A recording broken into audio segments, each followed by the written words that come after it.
Luther's Small Catechism with Explanation. The Black and Maroon edition, copyright 2017, from Concordia Publishing House. The Fifth Commandment. You shall not murder. What does this mean? We should fear and love God so that we do not hurt or harm our neighbor in his body, but help and support him in every physical need. Question 60, 2b, of the Fifth Commandment. Second, we fear and love God by looking after the physical well-being of our neighbor. We do this by b, speaking in a way that helps and defends our neighbor. Proverbs 31, 8-9. Open your mouth for the mute, for the rights of all who are destitute. Open your mouth, judge righteously, defend the rights of the poor and the needy. Read about Joseph forgiving his brothers in Genesis 45, 1-16. Genesis 45, 1-16. Then Joseph could not control himself before all those who stood by him. He cried, "Make everyone go out from me." So no one stayed with him when Joseph made himself known to his brothers. And he wept aloud, so that the Egyptians heard it, and the household of Pharaoh heard it. And Joseph said to his brothers, "I am Joseph. Is my father still alive?" But his brothers could not answer him, for they were dismayed at his presence. So Joseph said to his brothers, "Come near to me, please." And they came near, and he said, "I am your brother Joseph, whom you sold into Egypt.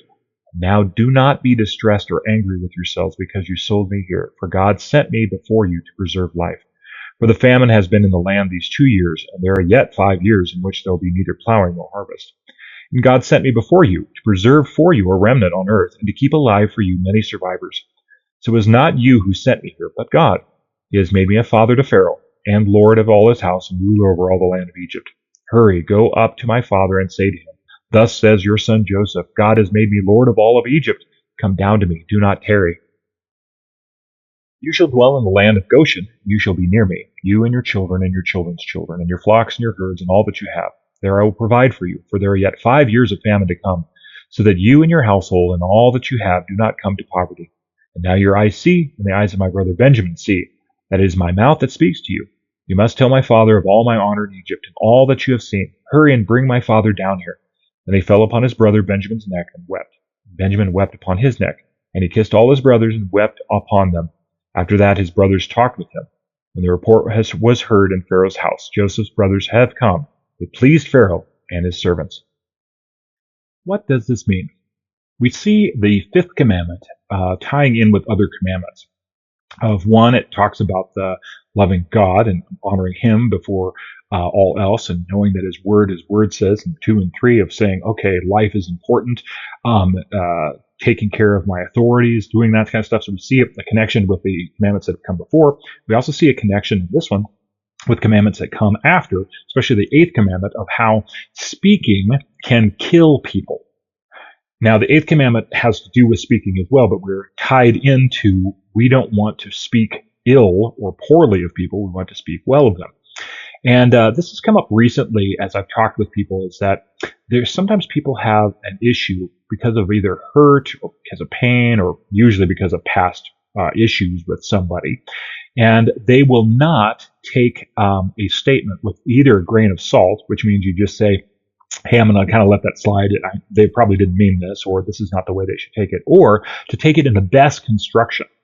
And that's in speaking well of people. So if somebody comes up to you and let's say they curse at you and they say something you've done wrong. As a Christian, we have to take a step back and not retaliate or not speak out of our hurt. And I think that's the hard thing, is to take a step back and to say, I want to speak well of this person because they're hurting. How can I do this? Speaking the truth in love. Now, not ignoring the issue, but speaking the truth in love. Now, sometimes you can be bold and say, wait a second, I don't deserve this kind of verbal abuse. What are you doing? Sometimes you can give them a little patience and say, yeah, they're not like this usually. I'll get back to them later on today when they cool down. Sometimes you can say, oh, it seems like they're having a trend. I might need to approach them in a little different manner, maybe not now when they're hot, but to say, hey, what's going on? It seems like our relationship is broken or something is happening with it. What's happening? Many times I found people, they'll look into people's life as you love them and love them by your words. You realize that they're hurting. Something is going on in their life that you never knew, and you'd say, oh, if I knew about it, I would have given you lots of grain of salt. Now you do. And so I tell people, think about that first before saying, oh, I'm hurt, or before saying, oh, this person did this, and obviously they're doing it because they hate me, or they're doing it because that's just their character or something. But to say, I want to love them with how I speak and how I respond back. The Lord bless your day as well as your week.